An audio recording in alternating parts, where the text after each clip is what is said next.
During the horrific battle between the brutal barbarians of the West and knights of the East, the captain of the knights, Seraphina, was forced to sacrifice herself to save her soldiers after seeing how the barbarians were tearing them apart. But the barbarian leader, 18-year-old Veyer, wasn't going to let that happen when he ripped through them and challenged her to a one-on-one. He recognized her strength as a leader and wanted to know what she was made of. Veyer towered over her as the combat began. Despite her smaller stature, Seraphina was holding her own. She parried and blocked his heavy blows until an opening presented itself. She took it with no hesitation and imbued her sword with spiritual energy. Veyor knew he had to match her power, otherwise he'd be finished. He did the same, and their clash resulted in Seraphina's weapon shattering. Without a weapon and her helmet broken, she accepted defeat, ordering him to finish her off. Veyor refused and decided to take her captive to make good use of her. Seraphina woke up chained in a cell, dressed like a prisoner and a hobo. She recalled what happened and became worried when thinking on what the fate of her soldiers was. She would have to put that to the back of the mind for now, as a young lady named Circe had come to see her. Circe was a servant of Veyor, and by the looks of what she was holding, Seraphina was ready for the torture. She proclaimed to never give out any intelligence regardless of the methods they were planning to use on her, so she was flabbergasted to see that Circe had cleaned and clothed her. The servant even doused her with essential oils to smell good. It's almost as if Veyor could smell her because he made his way down to the cell to confront her. Upon seeing him for the second time, he was much larger than she remembered. She introduced herself as a noble lady who refused to bend the knee to their barbaric ways. She did, however, accept herself to be sacrificed in their sick ritual,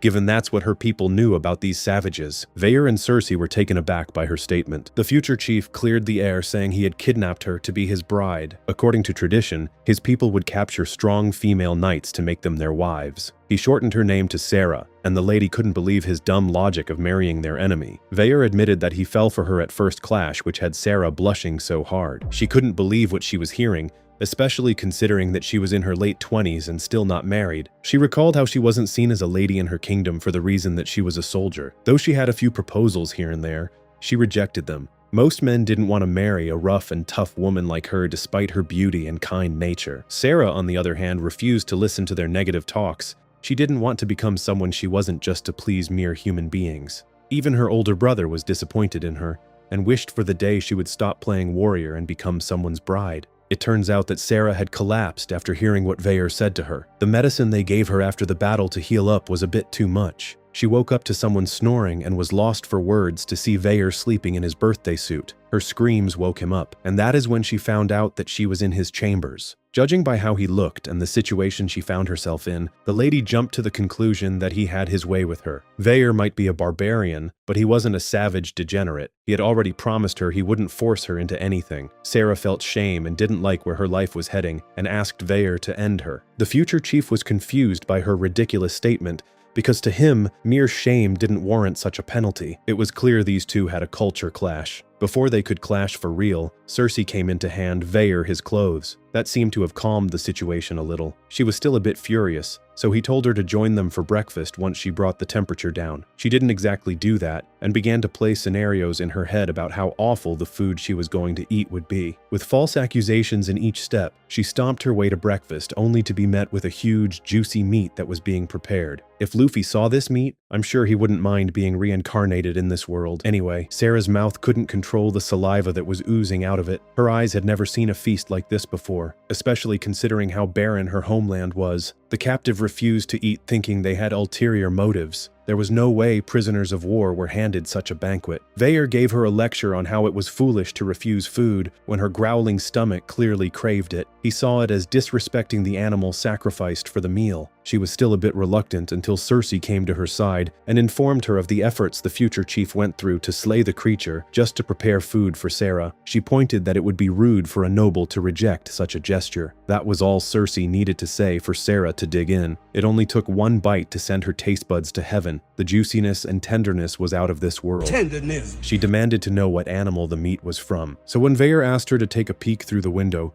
She was stunned to find out it came from a dragon since she thought their meat was poisonous. The future chief laughed, saying this particular breed was okay to eat, and invited her to take a step outside to explore. He wanted to show her the part of the world she was missing out on. Her skeptical nature kicked in once again, but she eventually stepped out. Sarah was mesmerized by the beautiful nature that surrounded them. The land was green, animals were abundant, they even had a wonderful coastline and stunning waterfalls. What she was seeing was a complete contrast to her land, which was as dry as my DMs. The future chief continued the tour when he took her to a stream to bathe. She and Cersei had their section, while he found a different place to wash himself, since she wasn't comfortable with him being there. It didn't take long for Sarah to run out into the open. The monsters in the water had scared her off. While she caught her breath near a boulder, a man heard her noise and came out to see who it was. It was clear this man was Veyer with a clean shave, but Sarah was having a Lois Lane moment when she somehow didn't recognize him. She found him to be incredibly handsome and polite when he covered her with his jacket. Veyer could tell she was feeling him. He noticed she had a fever and couldn't make it down the mountain. He gently whisked her up after asking for permission. Sarah was totally in the moment and loving it until Cersei's words revealed this man to be Veyer. The noble lady was completely embarrassed and gave the future chief a steaming hot slap for touching her. They descended, and it only took about 3 days for Veyer's beard to grow back. He had arranged a meeting with elders from the other tribes who lived in the land to introduce Sarah to them. On their way there, he mentioned a few military secrets Sarah felt he shouldn't have done since she could use it against them if she escaped. But Veyer was positive that she would fall for him, especially after seeing her reaction to his shaved face. The lady was embarrassed, but he found it hilarious already acting like a married couple. They didn't get far when the barbarian army stood in their way. These monsters wanted to fight Sarah. The men were even arguing amongst themselves as to who should battle her first. The captain could feel their bloodlust and thought for sure they wanted revenge. She was particularly surprised when the mood changed to laughter, when Veyer explained that they were on their way to visit the elders. Sarah couldn't fathom their behavior, especially after she had slain many of their fellow friends and family. Seeing the confusion on her face, Veyer told her that they came to welcome her with the hopes of sparring with a powerful warrior like her. These men held zero resentment. Would you believe that they even cleared a path for her to pass through? One of them shouted how much of an incredible fighter she was, and the rest of them began to blurt out their admiration for Sarah's strength. Some wished they could marry her. Since the duo were in a rush, the sparring would have to be on a different day. As they passed through the settlement, Veyer dropped Sarah and Cersei off at a kind stranger's home while he went to run a few errands. The ladies of the home were glad to know that Sarah was going to be Veyer's wife and pointed out how her blue eyes were like his mother's. They gladly welcomed her in and prepared special herbal tea for their guests. They began talking, and Sarah was taken aback to find out that the women were widows who lost their husbands in war against her army. Sarah felt bad that she left some children fatherless. She told the lady to take revenge against her for causing her husband's death, but the lady, like the soldiers before, saw no need in such a thing. Although her boy would grow up without a father, she understood that death was part of life. Sarah was astonished by how these people viewed life. Their wholesome conversation was rudely interrupted when a dragon crashed into the home. It was drawn to the smoke emitted by their fire. The captain ordered Cersei to escape with the rest while she dealt with it. The girl was hesitant to do so since Veyer had left Sarah in her care. The dragon began its attack when the child cried out, but Sarah smacked it to the ground with fire tongs and pierced one of its eyes with her makeshift weapon. Cersei was freaked out by her strength. She had no choice but to escape, otherwise she'd get in Sarah's way. While that was going on, Veyer and his men had encountered and put an end to the other 3 dragons that had attacked the village. As they looked for the last one, Cersei came in running like she had important news. Well, that's because she did. Before she could even complete her sentence about Sarah fighting the dragon, Veyer was already halfway there. Sarah, on the other hand, was now on the back foot. She thought she could outrun it, but that creature wasn't about to let her get away with taking one of its eyes. Her weapon got broken in the encounter, so it prepared a charge. Looking back on everything, she decided this was the perfect time to go to the afterlife and accepted her fate. But Veyer wasn't about to allow his future wife to die in front of him. He ordered her to cover her ears and then demonstrated why they called him Thundering Voice. He let out a mighty shout that stunned the creature, allowing him to cut it cleanly in half. He turned around and expressed his thanks to her for protecting the people, and then warmly told her how glad he was that she was okay. Those words must have hit her right in the heart because she began to cry like a baby. He ended up carrying her since she had zero energy. By the time evening came, they were already at their destination. Before the meeting began, Sarah was served some liver-crushing juice by Cersei, who thanked her for protecting them. The servant respected her even more considering nobles weren't usually this selfless. Sarah, however, was trying to drink away, as this was the first time a man had ever protected her, and she liked it. Just to the side of her, she heard tiny voices, and when she looked, she saw fairies. The knight thought she had too much tipsy juice and was hallucinating. That was until Veyr showed up with other mythical creatures, some of which were the elders he spoke about. They sat around a fire, and one of them, who was a dwarf, handed her a special blade made from mithril. Sarah examined it and instantly noticed how perfect it was. The balance was on point, and the beauty was beyond anything she had ever seen. The weapon was even enchanted by the elves, allowing it to repair itself. Before she could give her thanks, Veyr wanted to introduce the elders. 3 of them were from the dwarf clan. One was a plant spirit, the other a fairy, and the last was an elf. He illuminated that they had immense respect for one another. They had an alliance to support each other in the event of any crises. Although these tribes could handle dragons and other beasts easily, there was a threat that required them to work together, and it wasn't the Knight's kingdom. They referred to this calamity as fiends. Not much information was given for now, but these guys hated the fiends and moved on to a different topic. Looking at how the atmosphere was in this land, Sarah saw them as being blessed. Sarah ended up sleeping on the beach that night until afternoon the next day. She was taken by Veyr to meet someone who claimed to have been an acquaintance. Upon seeing her, Sarah didn't know who she was until she mentioned her name to be Nylea. Nylea had served under her, and Sarah thought she died after a mission. The woman was now heavily pregnant with her second child, and had even lost one of her eyes after a battle with the barbarians. The crazy thing is that same barbarian who injured her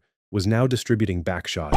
Hold up, you can't say that. Sorry, what I meant to say was that the guy who almost killed her was now her husband. Sarah was taken aback by how different Nylea was. Nylea initially wanted to destroy the barbarians, but now she was happier than ever before, married to the very people she swore to eradicate. The captain accidentally blurted out how nice having something like what Nylea had would be, and got embarrassed. She later excused herself to the beach and was followed by thundering voice. She spoke about how foolish it was for her to war against a people she had no clue about. Her kingdom even dehumanized Veyr's people by calling them barbarians, but in reality, they were also people with families just like those in her kingdom. She had a change of heart within just 2 days after getting to know Veyr's people and culture. The objective was to find a different way to save her kingdom, but she also liked the idea of being his wife. Meanwhile, in the forest nearby, Marcius, who was a priestess from the Western Kingdom, had ventured into the territory of the barbarians with a few soldiers to get Sarah back. But what they didn't know was that the person they were trying to rescue was busy practicing with her new blade, chopping up logs like they were toothpicks. The woman was bored with all the free time she had. Hanging out with Cersei and chopping wood was her way of passing the time. Her boredom quickly ended when Veyr arrived with the warriors of the village to spar with her. Cersei helped her with the armor, and Sarah was ready to fight them. The first 2 got easily defeated, but the third match was quite the battle. By that I mean it only lasted 3 more seconds. The defeated man thanked her for protecting his sister and nephew during the dragon incident. The others after that were also light work. No one stood a chance, really. Cersei was beyond shocked at Sarah's skill level to make talented warriors look like civilians. The fairy elder next to her wasn't surprised and explained that Sarah's willpower was the reason for her strength. Her desire to be the strongest gave her the ability to surpass those who would otherwise be on the same level as her. This willpower was even more amplified in humans, since they only had a short lifespan to achieve their dreams. As she spoke, Sarah and Veyr were busy sparring and exemplifying exactly what the fairy was talking about. Their match ended up in a draw because their willpower and ability were evenly matched. As they concluded the training, a man came to inform them that an injured dragon was spotted in the woods heading towards their village. Apparently, this was now a common occurrence, and they suspected that humans were likely involved. Nevertheless, Veyr and his men along with Sarah went to the forest to see what was up. They worked together and managed to kill the dragon, with Sarah landing the decisive blow. According to Veyr, this species of dragon used to be able to fly thanks to their use of willpower, but they somehow lost that capability and developed an extra pair of legs. A closer inspection of the dragon revealed the burned injury that was reported. When Veyr examined it further, he noticed it was inflicted thanks to magic. He didn't know anyone in the Eastern Kingdom who had that type of power,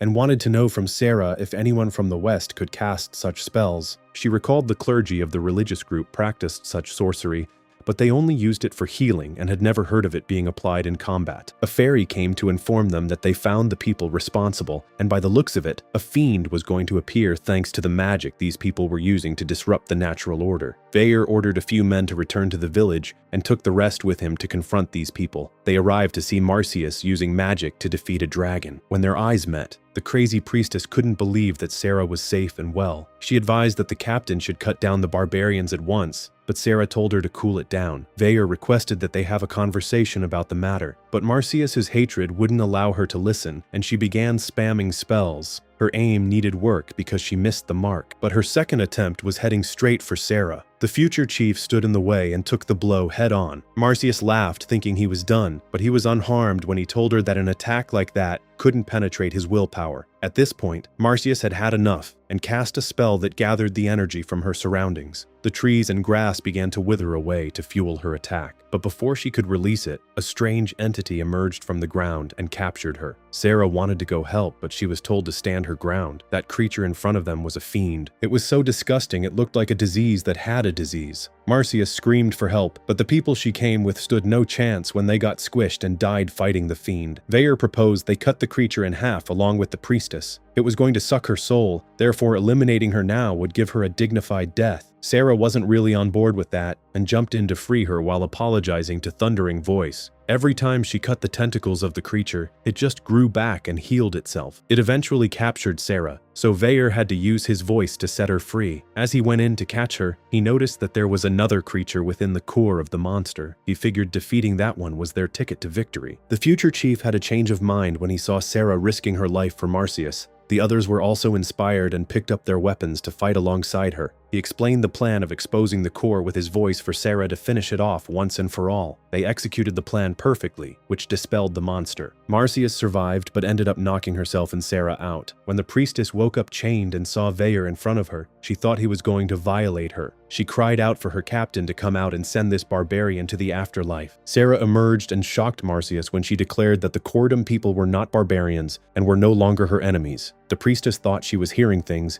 but Sarah told her that it was Veyer and his men who helped save her. Marcius still wasn't buying it and thought Sarah had been brainwashed and turned into a pleasure slave. She reminded the knight that her predecessor Wisteresia wouldn't have been pleased with what was happening. That statement hit a nerve for Sarah since she looked up to Wisteresia, especially after her mother passed away. After hearing that name, Veyer asked the ladies if they wanted to meet her. Wisteresia had gone missing about 20 years ago and was thought to be dead, but it turns out she was the wife of the chief and Veyer's mother. The ladies screamed so loudly when the revelation hit their ears. While Veyer went to get his mother, Marcius was still 100% not convinced. She was only now finding out about the Kordum's people ways of marrying female knights, and that Veyer had proposed to Sarah. The captive barely had the time to process that information when Wisteresia arrived. Sarah thought she was hallucinating again, and called her by her nickname Risia. It really was Risia with her carefree nature and antics. Now that the reunion was complete, there was apparently a party being held for Sarah and the other warriors for defeating a true dragon and the fiend. They made their way to the beach where music was playing and food being served. Some fools were bowing down to the skull of the true dragon that was slain. Imagine worshipping something you killed. Sarah was really loving the ambience and vibe. She was incredibly grateful to be a part of the Kordum culture. Marcius, however, wasn't feeling the vibe. She was more skeptical than Sarah when she first got captured. Cersei had to even force food down her mouth because her belly was screaming for nourishment. Although Cersei disliked Marcius's religious organization known as the Order of Comuneras, she mentioned that they saved her some time back. She then told the priestess that she was lucky Sarah and the others were there to rescue her. That is when Marcius began to cry. She felt guilty for leading the soldiers to their death. All the while, Risia was having a heart-to-heart with Sarah. She informed her about how the Kordum people adopted weddings and engagement from the West, and their version of an engagement ring was a necklace like what Sarah was wearing. She even pointed out that all of the so-called barbarians living today could trace their family tree back to the Western Kingdom. She told Sarah to be true to her feelings, and although she really did want to marry Veyer, she didn't want to feel happiness until her people felt it first. Risia saw her point of view, but calmly asked her that if she didn't know what true happiness was, how could she possibly give that feeling to others? That was food for thoughts for the young knight. She isolated herself to think about it. Veyer approached her to let her know that tomorrow was a special day. The tribal alliance was going to take part in the Great Cleansing. She was confused, so Veyer told her that the time to reveal one of their land secrets to her had come. At bedtime, she ended up having a strange vision about a powerful-looking dragon,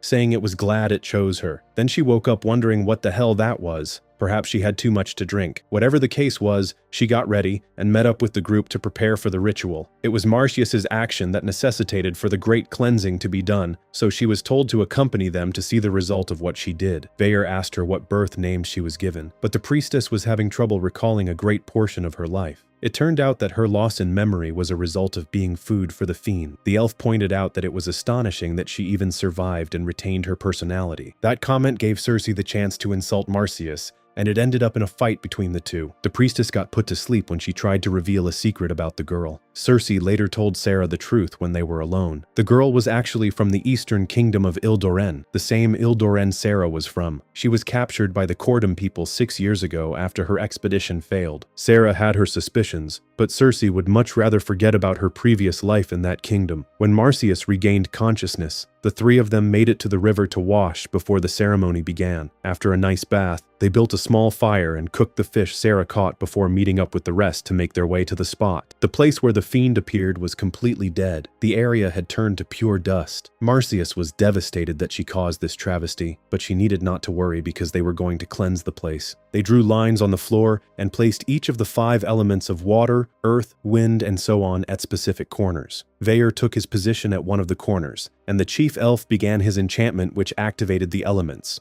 Veyer pierced his corner while activating his willpower, and the combination of their actions brought life back to the land. It had turned from white dust to fertile soil ready for plantation. Sarah was moved by such a beautiful ritual and finally understood what Veyer was fighting for. The whole community later came together to plant trees which completed the ritual. That simple act of doing such a task was an important part of the process. It encouraged togetherness and cooperation, which was vital in preventing fiends to manifest. Those creatures were born from hate and greed. After that event came to an end, Sarah returned to her normal day-to-day. But this time, since Rhyssia was around, she was able to train with the legendary knight. Rhyssia, who was a dual wielder, was very impressed with Sarah's strength. She even had to resort to dirty tricks to win when she flicked sand into Sarah's eyes. She told Sarah plainly that Sarah would have won if she didn't have such high admiration for her. The mentor informed her student that a fighter must use all their surroundings to their advantage to win the battle. There was even a time where Rhyssia pretended to be a vulnerable village girl and got captured by a bunch of bandits. After they took her to their hideout, she eliminated all of them and destroyed their base.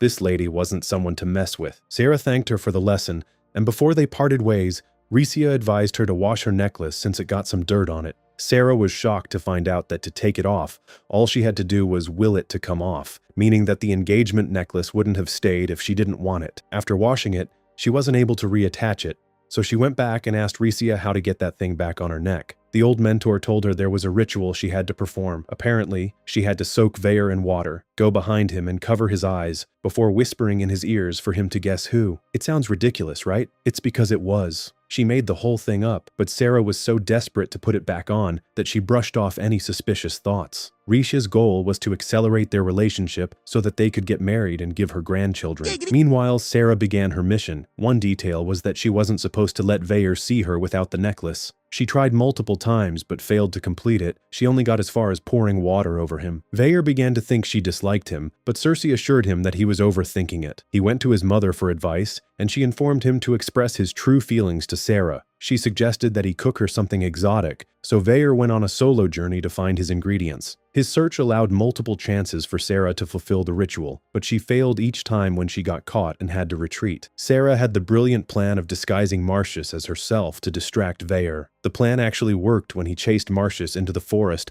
allowing Sarah to complete the ritual. She tried right away to reattach the necklace, but it still didn't work. When Veyer found out what was going on, he told her that everything she did was nonsensical. After confronting his mother, he took Sarah out to the field to inform her about something. He apologized for not telling her sooner what the necklace represented. He first attached it when she was asleep, and feared that once she knew about its true meaning, she would reject him. He collected it from her and asked if she wanted him to put it back on her. She was shy about it, but obviously wanted that thing around her neck. Veyer recited the prayer which expressed his true feelings for Sarah before putting it back on her. And ever since then, Sarah immersed herself within the culture which had Marsyas worried. The priestess asked her why she accepted the engagement necklace if she had intentions on returning to Ildoren. Sarah couldn't really answer her since she was very conflicted. She liked the idea of finding her own happiness, and felt that going back to the rigid life of being a noble and knight wasn't the answer she was looking for at this moment. Living with the Cordom people really changed her perspective on life, although she didn't regret the years fighting them considering she was only acting on what she knew. She did, however, feel some guilt,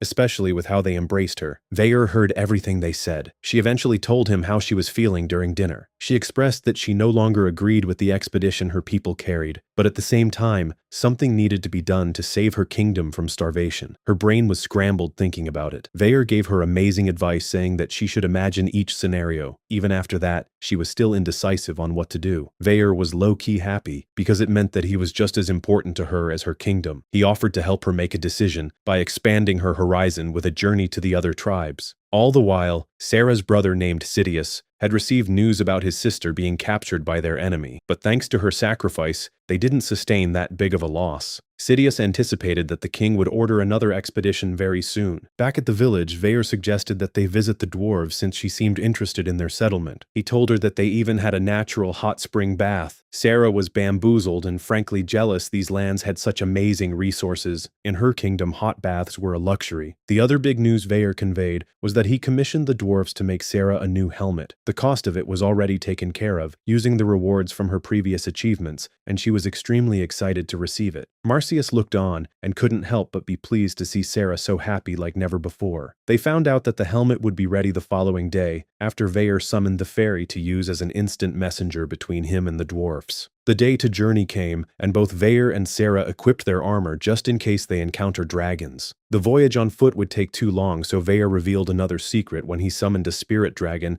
that would fly them there faster than a Concorde. Just as they arrived at their destination, they didn't even get the chance to inhale the new air when a true fire dragon attacked them. Veyer was straight up honest when he said they stood no chance of defeating it. Evading it was their only option, otherwise Circe and Marcius would die for sure. The spirit dragon he summoned was only useful for flying and nothing else. A fire dragon attacking them randomly was very unusual, but they got the opening they wanted when the dwarves below began to shoot bullets at the fire dragon. They landed safely, and as they were being guided to make their escape into a cave, the dragon flew down. One of the dwarves named Kamaki threw a flashbang, which gave them the chance to enter. But that wasn't enough when the dragon shot flames inside. Veyer ordered Sarah to get down while he covered her. She was unharmed while the future chief claimed to be fine. The visitors were taken to the village under the mountain, and it looked like a power plant. The entire village was made from metal, since that was the most abundant material available to them. Their first stop was the hot springs. As the ladies changed, Kamaki was revealed to be a female, and she was obsessed with Sarah's armor, almost to the level of being creepy. She sheepishly asked if she could work on it and maintain it for her, which Sarah had no issues with. Now that that was sorted out, they went to take their warm bath. Kamaki alerted them that the water had all sorts of healing properties because of the sulfur. A shiny rock in the spring that had unrefined mithril caught Sarah's attention. Kamaki encouraged her to go over and pour her willpower into it to see it glow. As she did so, she saw another strange vision of the dragon and pulled back, thinking she was seeing things. She hoped that was the case when Veyer appeared in front of her. It turns out that the bath was unisex, but the changing rooms were separate. After their little moment, the two of them became extremely embarrassed after getting clothed. While walking to get food, Sarah saw the burnt mark on Veyer's neck and uttered how much of a formidable man he was. The group enjoyed the delicacies the dwarves had to offer, and Veyer even fed Sarah some of the food as the two became more comfortable with one another. Their tour continued when Kamaki took them to the heart of their establishment, which was a central furnace. But before they entered the workshop, Sarah saw a huge object she thought was a statue, but upon a second glance, she could tell it was some sort of weapon. She became concerned by the dwarf's technology and asked Veyer if he wasn't afraid of them using it against his people. Veyer filled her in, saying it wasn't in their nature to act in such a way. The dwarves had no interest in claiming territory or anything of that sort. Thundering Voice promised her she would understand once she mingled with them some more. They finally arrived for their appointment, and the elder who made Sarah's helmet was happy to see them. When he first presented it to her, she thought it was a fashion accessory. The thing looked like bunny ears. She put it on, and Sarah was still not convinced. That was until he told her to pour her willpower into the device. As soon as she did as instructed, a white helmet engulfed her entire head. It even repelled her hands with how much willpower was flowing through it, acting like a force field. He alerted her that the stronger her willpower, the bigger the force field range and strength would be. Marcius was busy freaking out after seeing the capabilities of these people. She feared that her kingdom would be doomed if they were to be invaded. The elder told them not to worry and took them to a room of ancient technology that even the dwarves didn't understand. Their main objective was to simply someday understand the technology. His ancestors found this place they now call home a very long time ago. They couldn't even take samples from the weapons since the weapons were emitting incredibly strong willpower. Some of them were mechs that were built for regular humans like Sarah and Veyor. Kamaki asked them to stay so that they could study them together, but she declined since she had too many responsibilities at the moment. As they spoke, what they didn't know was that the fire dragon from before was at a vantage point waiting for them to emerge. But by the end of the tour, Marcius had fainted several times and was laid to rest up until morning. During breakfast the following day, Kamaki alerted Sarah of the news that she was going back with them to the village. The dwarf elders thought it best to allow her to explore and expose herself to other technology. They heard that she was interested in Sarah's crystal helmet, so this was the perfect chance for her to study it. She was also sent to maintain Sarah's armor. Kimaki didn't have an issue with it, as she had grown fond of the visitors. Veyer agreed, so everything was set. Their happy moment was ruined when a few dwarves came in with terrible news that the dragon was waiting for them, like how people back in the mid-2000s used to line up for a new Apple product. Veyer declared that they had no choice but to confront it. An attempt to escape wouldn't work since the dragon would easily sense them. At least they had the elves to assist them properly this time around. They made their preparations and headed straight out without fear. Sarah was somehow excited because she couldn't wait to use her new helmet. The moment they stepped out, the creature dived in for a one-shot kill. The future couple jumped out of the way just in time, and it was clear that this battle was going to be a hard one. For some unknown reason, the dragon decided to battle them on the ground rather than in the air. The duo saw this as their only chance to do significant damage and win the fight. Sarah was the first to launch her attack, but the blade just bounced off the creature. The willpower of the dragon was on a different level. Even Veyer's swings did nothing. The dragon just swatted them away as if they were insignificant flies. Luckily for them, Veyer's voice was a good counter to the dragon's fire breath. Kamaki could clearly see that they were struggling. She threw a grenade she was working on towards the beast, but it didn't even leave a scratch. What it did do was give time for Veyer to catch his breath. He released an incredibly loud shout which stunned the monster, meaning its armor of willpower was gone. Their only chance to defeat it had presented itself, and Sarah leapt to give that finishing blow. The dragon was clearly no slouch, and sacrificed one of its claws to stay alive as Sarah cut it cleanly off. It then took to the sky, blowing them back with the gust of wind. Veyer and Sarah prepared to deal with the incoming flame attack, but they were surprised to see that the chief fairy was summoned. She referred to the dragon as Red, saying that it wanted to talk with them. She somehow had the ability to allow the two of them to hear him talk. Even Veyer was shocked. Red first began by commending them for injuring him. It had been a very long time since anyone had put as much as a scratch on him. He mentioned that his attack was merely to test their strength. Apparently, this was the first time in a while a person from Ildoran had returned to these lands.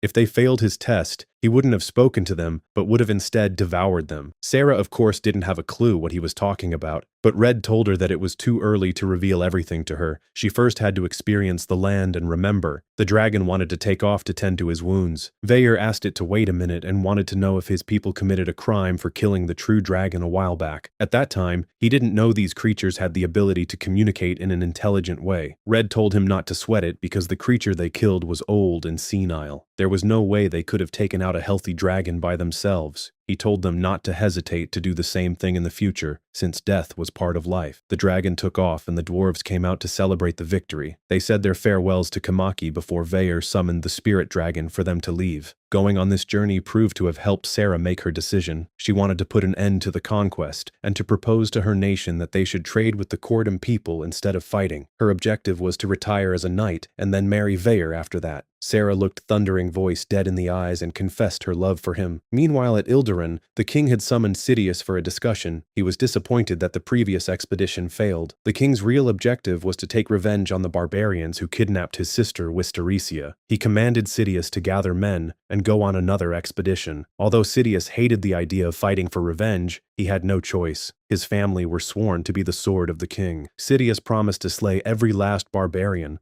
bringing the anime to an end. Thanks for watching. Now go level up. I'll see you in the next one. Peace.